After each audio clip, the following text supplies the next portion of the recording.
Sand Podcast.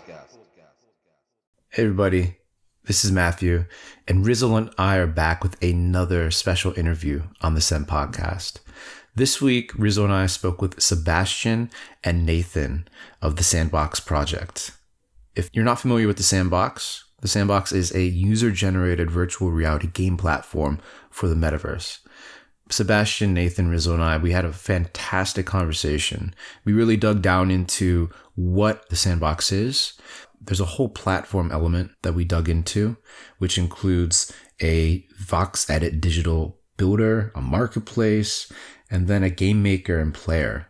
We also open up all of the different user types that would like to use the Sandbox, really analyze the play to earn models, both for landowners, for game makers, for players, and some of the key differences between the Sandbox and other blockchain-based VR projects like CryptoVoxels and Decentraland. We had an awesome conversation. There is a ton to unpack with the Sandbox.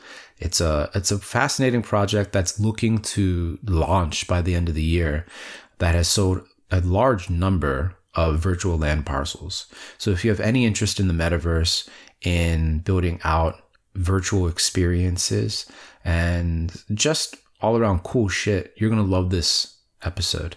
So without further ado, please enjoy the conversation Rizzle and I had with Sebastian and Nathan from the Sandbox project. Okay, we're live. This is Matthew, and I'm back with Rizzle for another special interview on the Scent podcast.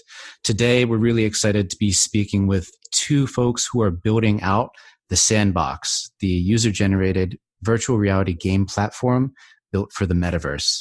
We're joined by Sebastian, who is co-founder and COO of the Sandbox, as well as Nathan, who is head of marketing and growth. Welcome to the show, boys. Hello. Well, if both of you want to introduce yourselves just to let everyone at home know who you are, and then if one of you wants to give us a little history about where the Sandbox has come from. Yep, definitely. So my name is Sebastian Borget. I'm the CEO and co-founder of the Sandbox.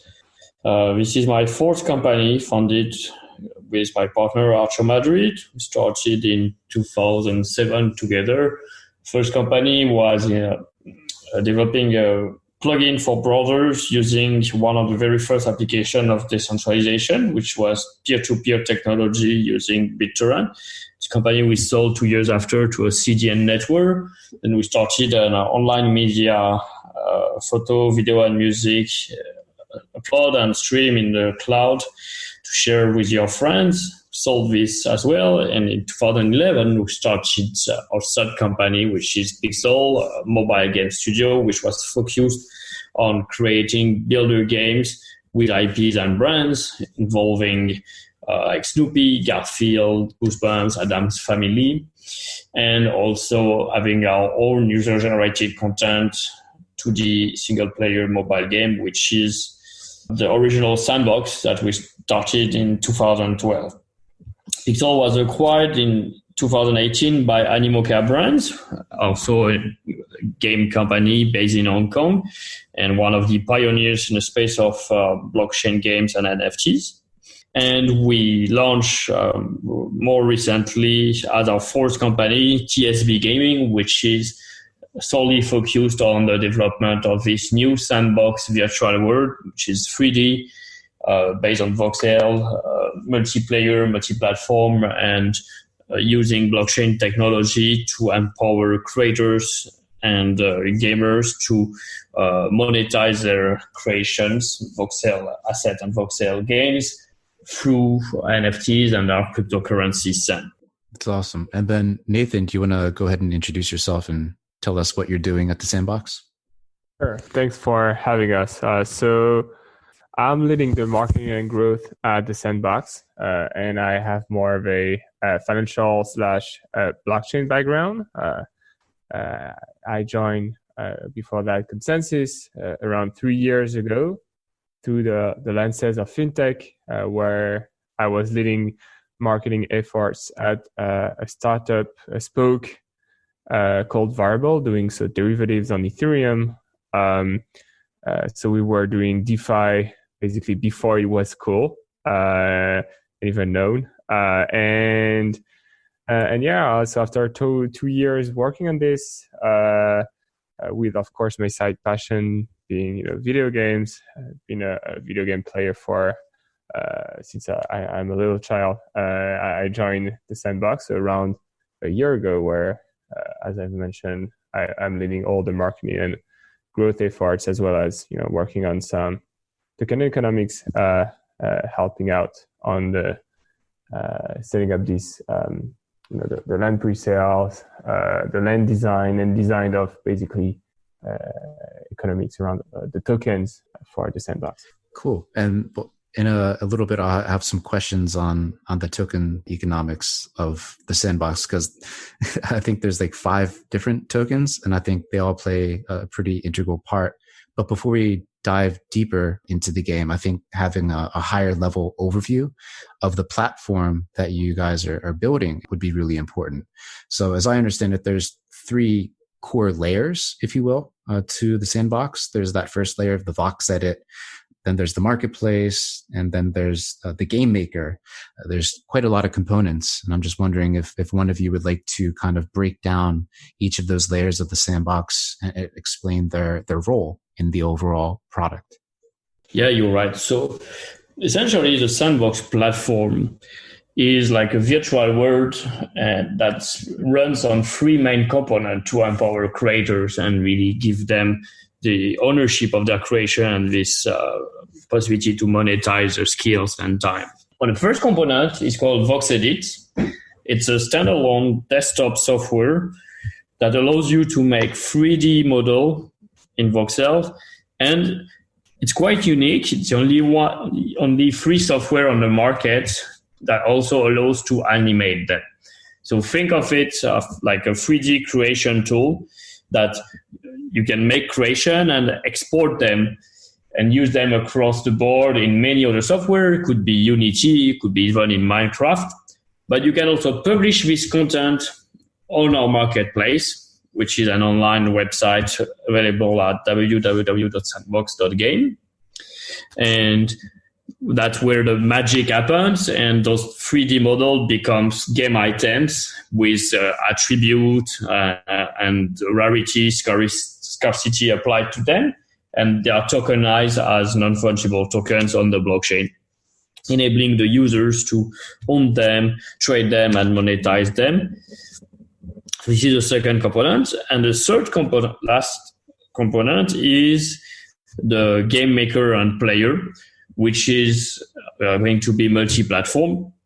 At the moment, it's a desktop software only in the alpha stage, so we haven't yet launched it. And it allows you to create games and game experience in your lands, which is a digital space, and using the content from the marketplace or made with VoxEdit. So what we provide is a user-generated content tool chain where you can create the content, sell it, monetize it, and play with it, essentially.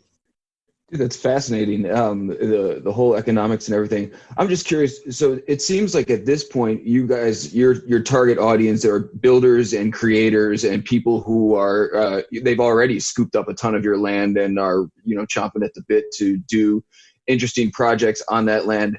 I am not a builder or a creator, and I'm even scared to dive down that rabbit hole. But I do lurk in a lot of these digital worlds and everything. So curious to know what your guys' vision is for people like myself. I play video games. I grew up with video games. What type of cool stuff do you envision people making for the casual user who's not necessarily creatively inclined to build something?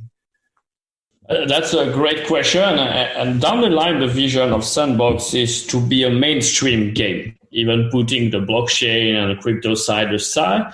We want to provide a fun, compelling, deeply immersive experience that will be similar to the kind of a social MMORPG where anyone can come, can play, can chat, interact with each other. And as such, we have identified 4 main categories of users. There's the players, the creators, the artists, and the landowners. So definitely, as a player, we are working to provide the fun and the experience so that you can enjoy participating in our platform without being necessarily yourself a creator. You will get an avatar. With this avatar, you can customize it with skins, with outfits, visually to make it really yours. And you can equip it with equipment. And with this avatar, you can play several games made by the creators. Level him up, improve its equipment, participate into quests, and have a sort of meta gameplay that really drive you to play again and participate to community-based goals, come back regularly, and be involved in the life of the platform. And because we are so focused on the play to earn mechanism that's made possible through the use of blockchain technology, even if you're not familiar with crypto, and as 99.99% of players, that's how you should be, you'll be able to learn progressively and potentially earn through the skills and time you devote in the game. And that's the main value proposition for players. So to sum it up, maybe so two main categories here. So for players, I mean, for people like that are not creators, that will be in the long run our main targets. By the way, so two main categories again. I think the first one is social experiences. As Seb mentioned, you'll have avatars, you'll have places to interact with other players. You have also what we call today dioramas, like places like in your lands where you can simply go visit and basically interact. And we already have basically partners that are interested, by the way, in creating, not necessarily games, but more like places where people and players can just come and hang out. And I think it's very trendy right now, by the way, on all the VR platforms that we can see. And the second one will be, all the games created by other players. So that will be accessible to, all players. And those will be, we believe at first, mini games that will be fun to play. And as also Sam mentioned, that will allow you to potentially earn by playing. So several aspects I think will be interesting for casual players. I'm curious, how do you distinguish between a creator and an artist? How would the two different categories of users interact or engage with the sandbox differently? Yeah, so I mean, right now it's quite simple in the sense that we call artists people that create voxel assets. So basically those who download our Voxelit software that create voxel assets, and we've been working with such artists for years now. Since basically the creation, it has always been one of our main focus. Work closely with artists, and you can see already on our marketplace that is live that a lot of assets are uploaded and created on the daily basis.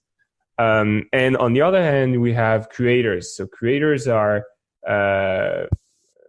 it's a bit confusing, but internally we call creators.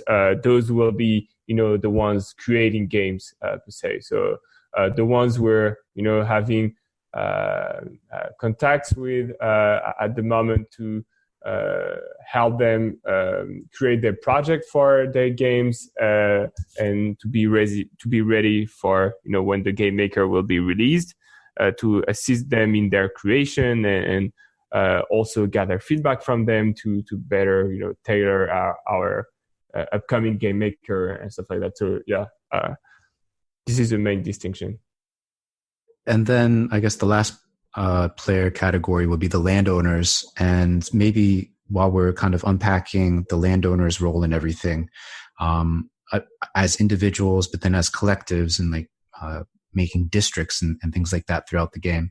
Maybe we could tie in some of the tokenomics of how the different tokens will kind of play into like landowners earning money, how that will kind of trickle down to the other types of users who are engaging in the game. If you want to start with unpacking the landowner's role, and then how they will be able to earn and go from there.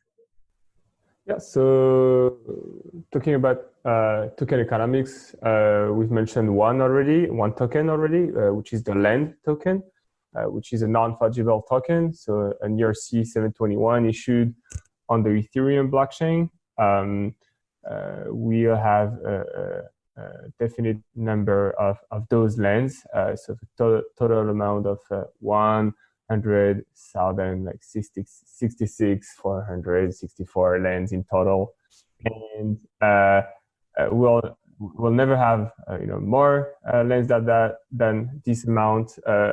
Every land is unique and purchasable by the users, and those users will be able to build on top of those lands. So at first, you will be also a proof of ownership in the sense that people that have land will be able to access the game and start building. But so this is the first token that we have and that we've issued on our platform.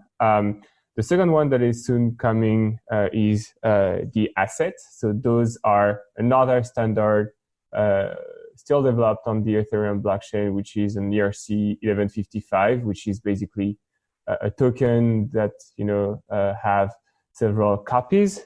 So basically, when an artist creates an asset on our platform, so let's say a dragon, so it's unique. So there is one dragon like that, but you have like 10 copies, so you can place it 10 times in different games or stuff like that. So these are the second types of tokens that you can place into your lands. Those assets are user generated, so created by users using the first product that we've mentioned, which is the voxelate, later imported into the marketplace and later usable and into your land. So this is the second token. And then the upcoming ones are the Sand token, which is going to be the ERC20 token, which is going to allow players to pay within the marketplace. So it is going to be at first a payment token, but then also a governance token, allowing landowners, players, creators to vote, but also be rewarded. So we can imagine mechanisms where landowners will make users pay for their creations to access their games, for instance, or maybe artists that will also sell their creations for sand. So this will be the main currency in the future of the ecosystem. And we also have other tokens not yet released, such as the gem token that will enable the creators to manage the scarcity and rarity of their assets. So a lot of tokens like this one, not yet released and upcoming. Holy crap, dude. This is like an insanely deep and complex economic system. I mean, it's cool, man. This is how you create like real like world experiences in depth into the universe that you're making. Curious to know, like, what was your inspiration for creating, so many tokens for these different purposes? Are there certain models that you guys have sort of, used to stylize this after? Yeah, but obviously we're in a space of user-generated content. So it's a platform where all the content is essentially made by the users, and content is king. We are just providing the distribution and the user base to consume that content. So in UGC-based economies, we also have to support all the participants in the ecosystem to keep creating new content, providing all fresh display and addition. And we also have to incentivize the players and the base to consume this content. So that's essentially how we've been driving the economics and mechanics of our platform. And by the combination of NFTs that cover both UGC and lands and avatars, and the use of a utility token that serve as medium of transaction, but also for governance, for curation, for staking mechanism, we are building this system that we think is going to be the prevailing in Sandbox adoption.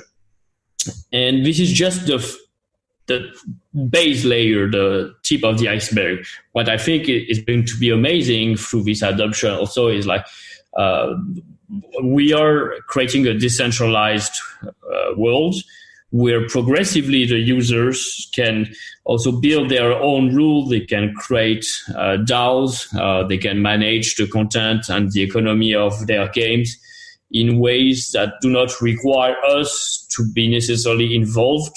So it's the opposite of like what the current UGC games provide, being very centralized in how games are made, are built and played, and the players are, or the creators are rewarded for their participation.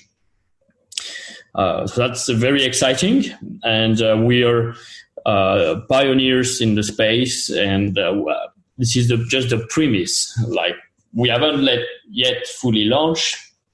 This will be happening later toward the end of this year, but we can see already some excitement around the value proposition creating and all the game making and games that we're showcasing on a regular basis through our social media, Medium, etc. It's really cool. The one thing that has me, well, there's like a million things that have me excited about the Sandbox. There's literally too many things to talk about. But I mean, obviously the game experiences that will be able to be built out and that users will be able to engage in has me really excited, because, as I think Nathan was the one that mentioned, the social experiences that are sort of like already like live or available in not just like the Sandbox, but the other blockchain-based virtual worlds. Like having those social experiences that people can fashion up already, just as long as they have a certain number of people, of users that are like simultaneously in the world with them. Having the ability to go from like something that's more professional, let's say like a conference type experience, to an after party where you're playing a video game in world. I just feel like that is going to be absolutely epic, and I can't wait for that. But we have these other projects like CryptoVoxels, Decentraland, Somnium Space that are all doing their own thing in the space, and the Sandbox. I'm curious if you could give me an argument in a future where, for some reason, there's only one blockchain-based virtual world that survives. Why would Sandbox be the one left standing? Well, first, to put it clear, I don't think that we're in a space where like we are take it all and there will be only one who survive. One thing I didn't mention in the introduction is I'm also the president of the Blockchain Game Alliance, which is a non-profit organization with over 90 members from the blockchain ecosystem. And new members who joined include Somnium Space, include Upland, and I've been having several conversations with CryptoVoxels. They should be joining. They are working to implement some voxel formats that are used by VoxEdit, for example. So on the contrary, I think that the space is still too small to see it as like a competitive space. And personally, and I think everyone in the space is working with the spirit that we should help each other rather than compete very aggressively with each other. We have more to win all together by being on this mindset. And I'm super excited when I see Decentraland that has this beta launch in February, and what are people making in CryptoVoxel, and the fact that it's just a team of one, Ben, or two people, I think now, building this and seeing all the finding their market through artists creating their galleries, and organizing events, live meetups, etc. inside those world. So that's, I think, a very good example of possible use case in the metaverse.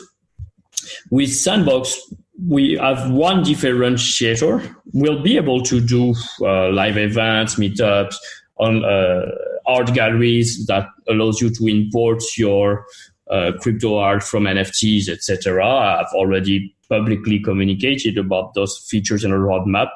But we have one essential focus, which is a gaming aspect. That's our background, that we built Sandbox for 8 years on mobile, and always thinking, how do we implement game mechanics and allow players to have victory condition, lose condition, and all those traditional platforming, shooting, RPG kind of gameplays. And one of the key examples of this strategy is the partners we have in Sandbox. For example, as part of our third round of land pre-sale, we announced Atari is a gaming giant company as part of our partner. And Atari is going to build this virtual theme park inside the Sandbox platform, which I'm very excited about. They're also going to bring IPs like Pong, Super Breakout, Roller Coaster Tycoon, which are games that we've been growing with and showed that like you will be able to play in our metaverse. Right from the look at our 2D map and seeing those logos, you already get it. And we also have among our investors Square Enix, which is also one of the pillar of the video gaming story with their key license, Final Fantasy and Dragon Quest Builder. So we can imagine that in the future, they'll also be interested into creating games on our platform. And there's more big game companies that are coming to Sandbox, which I cannot yet name, but you can guess. Dude, that's really exciting. I mean, especially when you got some of like the big gaming companies, pushing their chips into this too.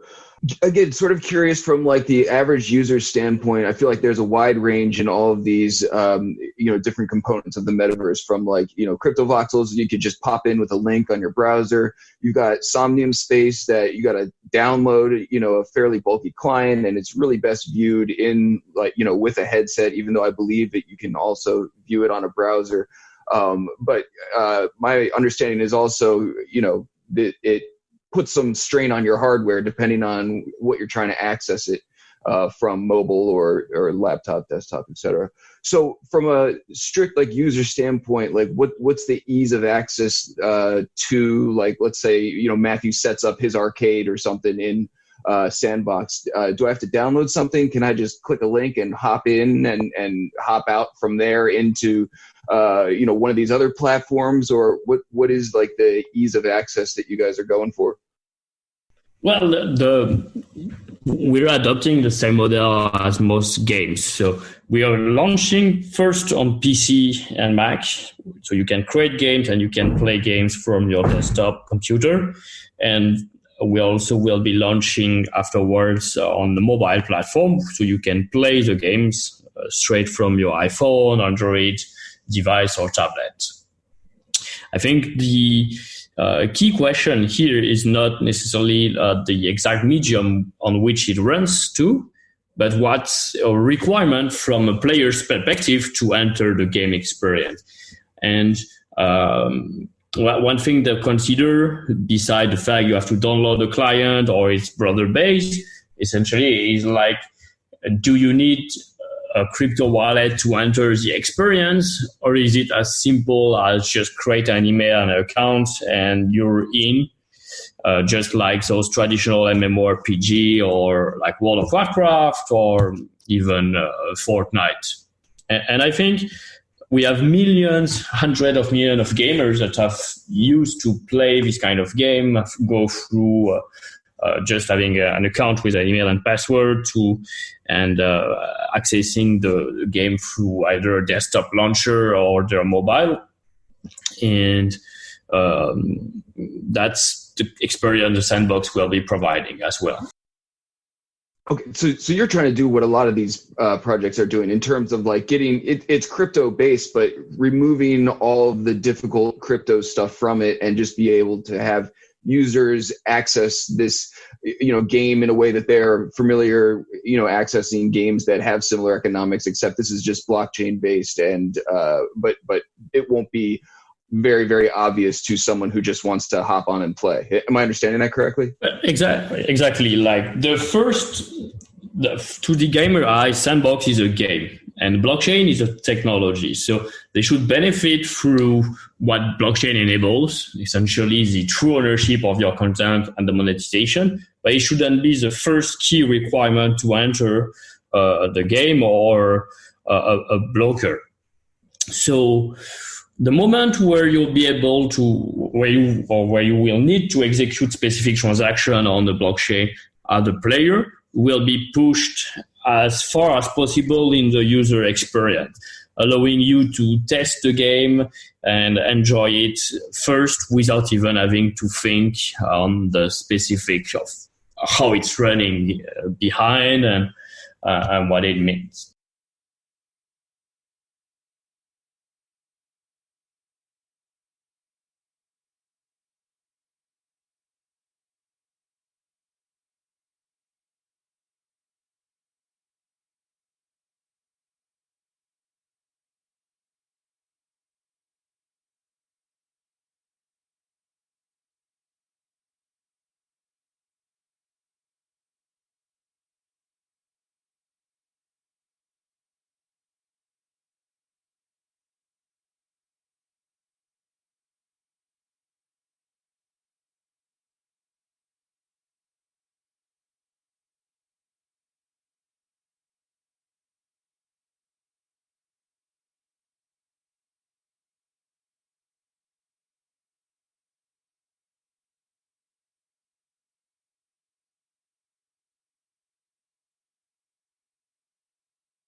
So I'm actually pretty curious about the actual gaming elements. Of course, there's going to be multiple games that are designed by the game developers that you partnered with, for example, Atari.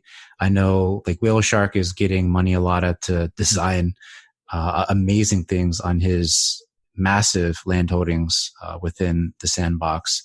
But when when everything is ready, or at least V1, and I guess that is slated for the end of the year. You can correct me if I'm wrong there. But when a player goes into the Sandbox and either of these islands, are they allowed to go into every property? And then with the properties that have actual games on them, I'm wondering if you could provide an example of when a user, they could have a free to play experience, but then when would the moment be when they would need to kind of pay for something or carry out a transaction? How people will be able to play within the Sandbox. There's many interesting questions here, but let me ask you first, are you a gamer? I do play games. I'm not as deep or avid as a gamer as other people, but having gone to university in Korea, I'm very comfortable going to a PC방 and spending hours and hours and hours playing a PC-based game. All right.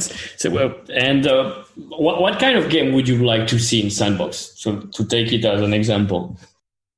I mean, the game that I always go back to, I'm not sure if it's going to be appropriate for something like the Sandbox, is Battlefield. That is something that multiple friends and I wasted countless hours on strategizing, playing, and engaging in. But I mean, that's an extreme example. I'm open to hearing other counter examples. Well, it's a great example, I think, first-person shooter games that you play. So depending on the version of Battlefield, started at 32, then went up to 64 and more concurrent users inside the land. So we'll be able to build FPS and also RPG and all sort of traditional PC games in our platform. And we want those games to be multiplayer from day one. So the user experience as a player entering the Sandbox Metaverse will be the following. We are going to launch around August of this year a beta of our game maker first, that enables creators to build those games that they dream of and they want to players to come and play on our platform. Then later toward the year, after a couple of months that we have enough high quality content, curated game for players to enjoy, we'll be opening the doors to players to experiment these games.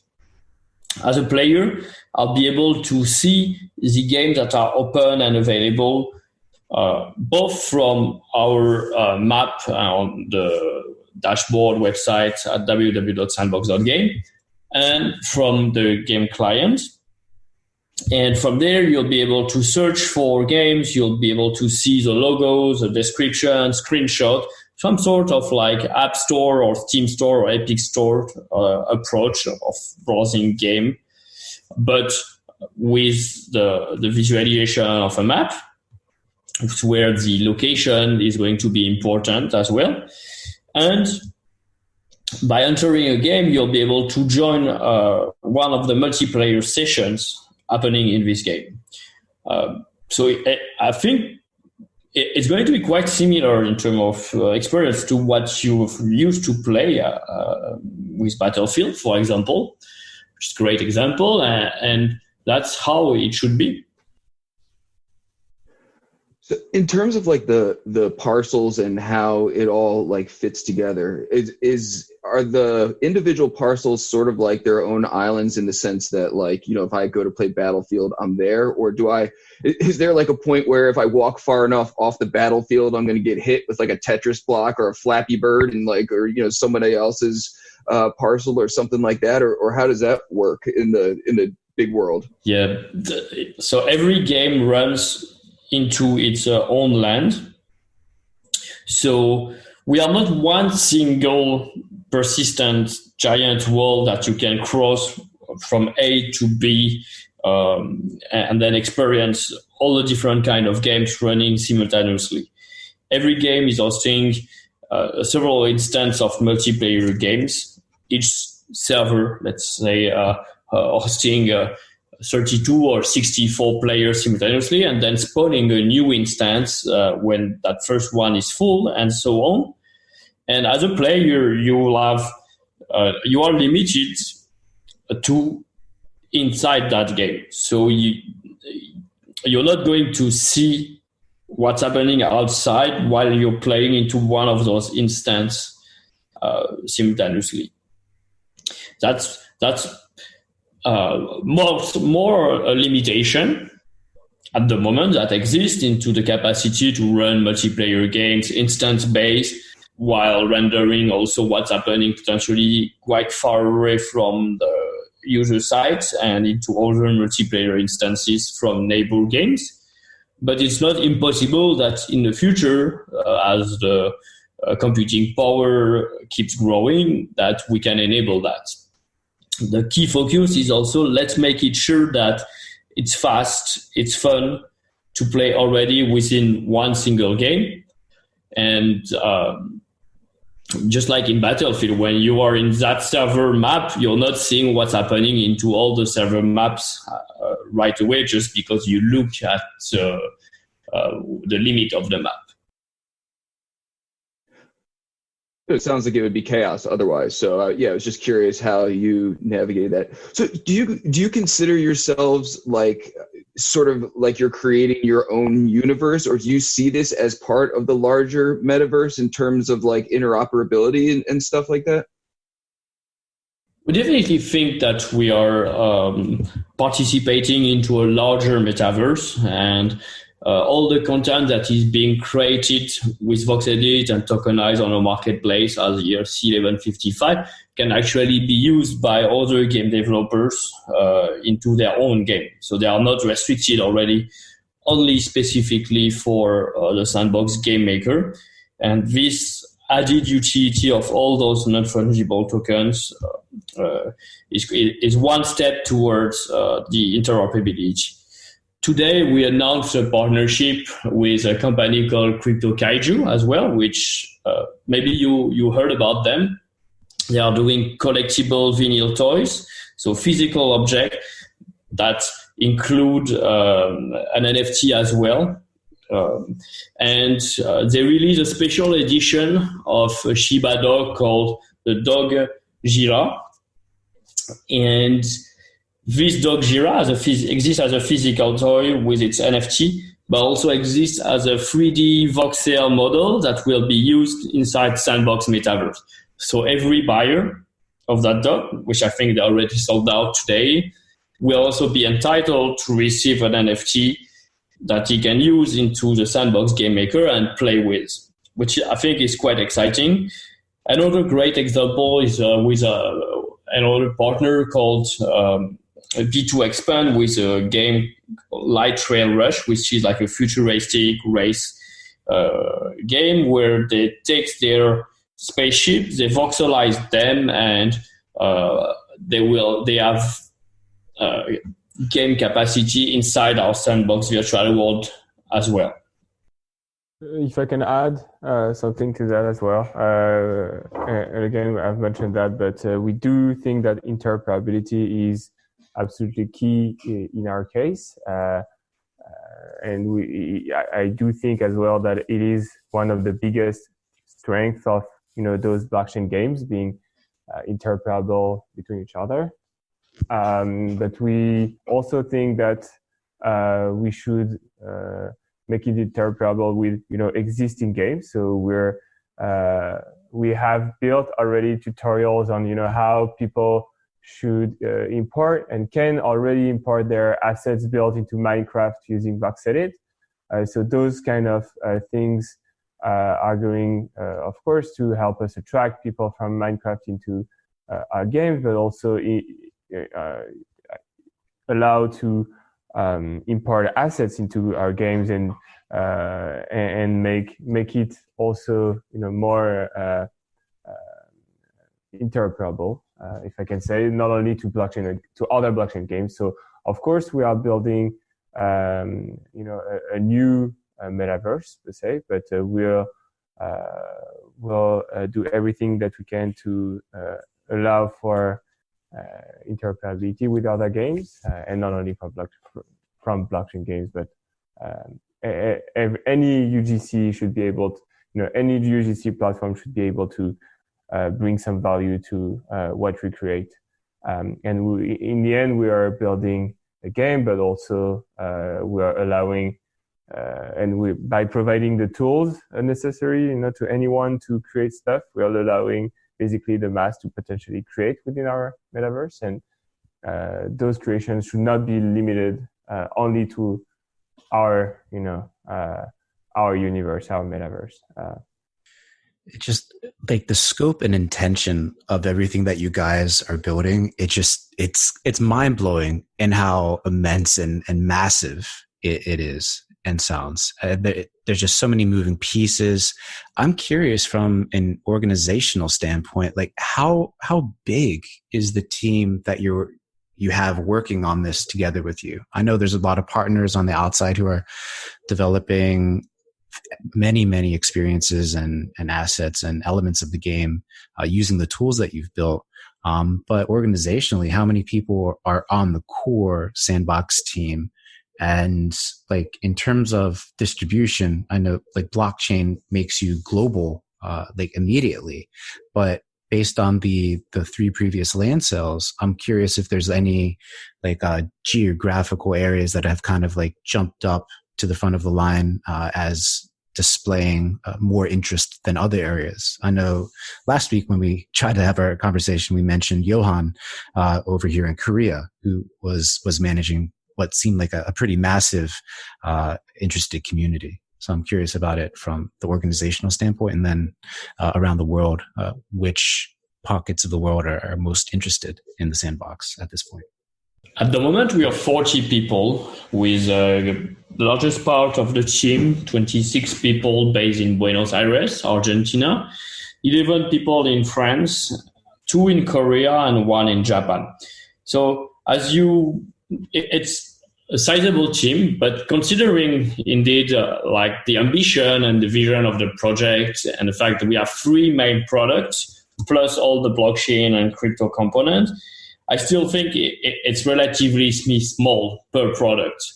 Yet we are already able to achieve amazing team thanks to our team. So that's all what's really been contributing to, I guess, part of all the excitement around the project. And this excitement, as you were mentioning, is happening in different regions of the world. And indeed, Asia is probably our primary market with Hong Kong, Korea, and Japan. To give you an example, we have a very active and engaged community in Korea that's led indeed by Yohan, our community manager based there. And I've been traveling there like 4 times last year and 2 times this year in 6 months. So being there almost every month, running events, having major partnership with key actors. So one of them being the SBA's Game Academy, which is a video game school that will be using the Sandbox to teach game making to their students. In a similar way, they have classes where they teach Unity and other engine. Now, Sandbox is recognized as a legitimate game maker by their students and in their curricula. More recently, we announced a partnership with Sandbox Network, which is one of the largest Korean MCN, so YouTube Content Creator Network, where they work with hundreds of YouTubers that are playing, creating, and streaming through video game, Minecraft, and we'll also start building content and experience in Sandbox and stream about them in Korea. Also partnered with Game Talk, which is the largest mobile game community with based in Korea. So yeah, I'm really excited about Korea. Like this country has all the key ingredients that are likely to make Sandbox start and succeed first. It's a country, as you mentioned, has a strong gaming culture, but as well also have many users already familiar with crypto in general, and thanks to us, more and more familiar with non-fungible tokens and this new class of digital asset as well. Then in the rest of the world, Europe and US came as well in the top 10 countries based on our previous land pre-sale, showing that all around the globe, we have people that are already looking at and excited in owning part of our metaverse and by what we are building. You guys obviously know exactly what you're doing. I mean, it seems like, you got all the right people involved and have been super proactive in getting this stuff out there even before your like official launch. I'm just blown away, man. I'm more fascinated after this conversation than I was before, and I had been very interested in what you guys were doing. Curious to know, like, what we always ask, what else people are collecting and what's in your wallets, and are there other projects or games or anything that's like totally unrelated that you're stashing tokens of in your Ethereum wallets, or what else is got you curious that's going on in the NFT crypto space? There's a lot going on. I'm very excited every time there's a new game that's about to launch on market or announcing a beta. I'm keen on going on and testing it. So, for example, today there's this new version of Crypto Wars, second version, which is like a PvP play to earn game where you play 20-minute long sessions fighting against other players in sort of like build your base, upgrade your buildings, produce more units, and send them to fight and loot resource. So it's quite an interesting game. And there's also titles like Skyweaver by Horizon Games that are currently in beta. It's a trading card games, so similar to Hearthstone or Golden Chain and other quite popular TCG games that use non-fungible tokens. Axie Infinity is a sort of Pokemon-like, where you grow, breed, and use those cute creatures to battle them. And now they have this new beta version on mobile where you can play against other players, earn and trade the resource you earn, which I think is also leading the way in terms of like play to earn and blockchain gaming, and I'm quite excited about. Yep, that's many to mention. Yeah, I just signed up for Crypto Wars this morning as well. Excited to get into that after I wrap up the calls today. See you there. That's awesome. And then, well, to kind of wrap this up and let folks know like what the next steps are, I think letting everyone know what are the next steps leading up until the release that's maybe slated towards the end of the year. And then after you lay out those steps, kind of giving everyone your grand vision, maybe like 5 or 10 years into the future, where you see the entire metaverse kind of expanding to. I think that'd be a great way to wrap up.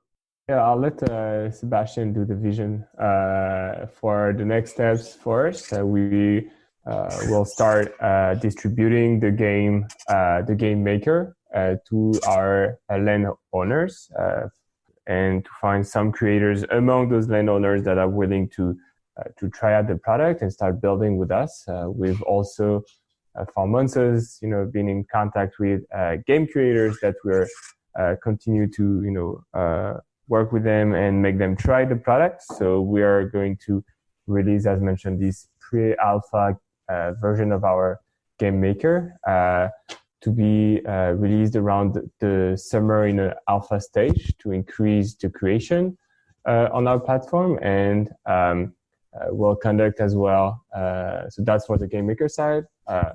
We'll also conduct like another sale of land. So we'll do a fourth round of land sale. And eventually by the end of the year, open the full metaverse,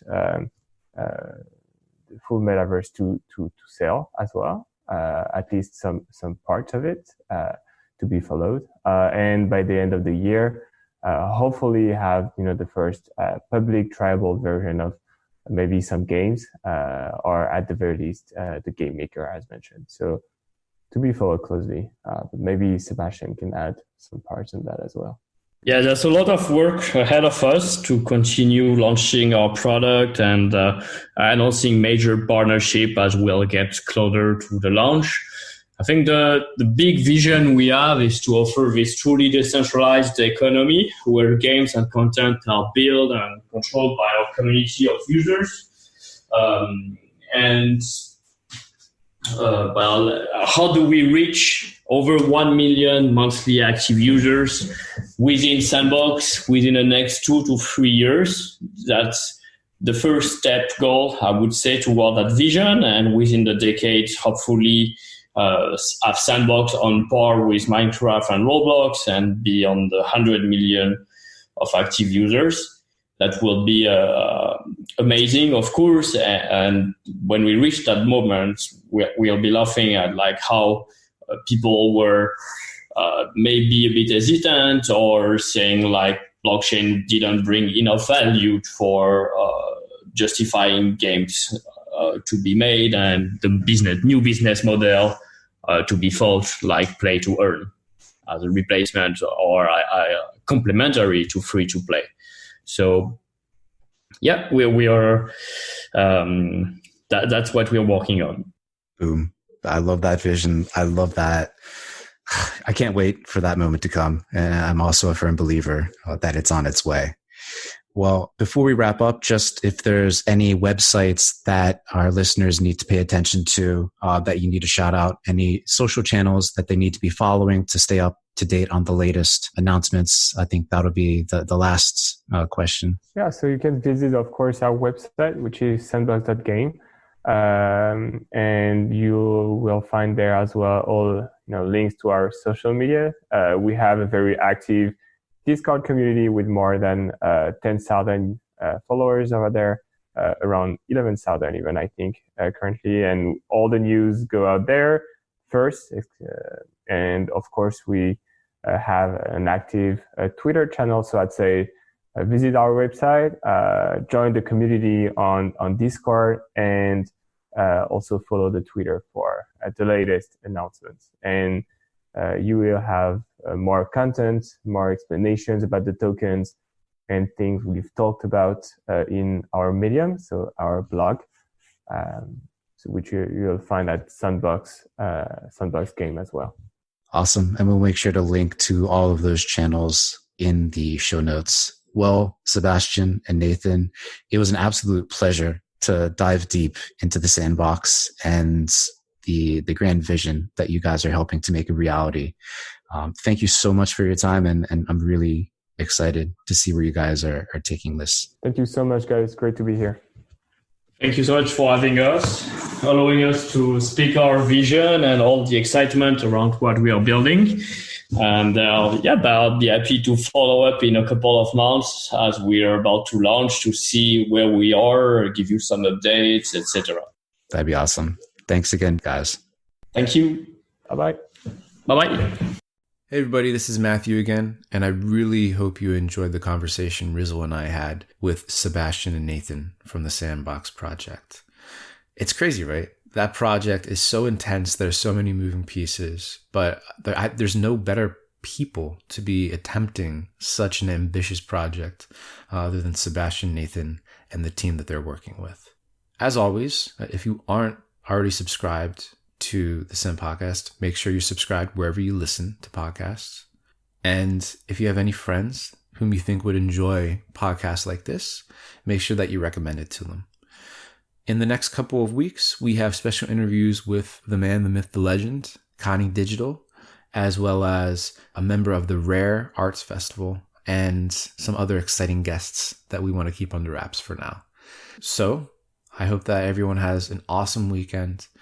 Leave your feedback on the new Scent project. I know there's a lot of rough edges that we still need to sand over, but it looks like an awesome start, especially from the incentive mechanism perspective. And if you haven't yet, make sure you go scoop an Avastar or two, or at least scroll through the quintillion or so options you have to create purely on-chain avatars. It's a fantastic project, and I can't big up the team over at NFT42 or TokenSmart or Jimmy, Rizzle, and the rest enough. So I'm going to sign off for the weekend. I'll see everybody on the flip side. But until then, sent on.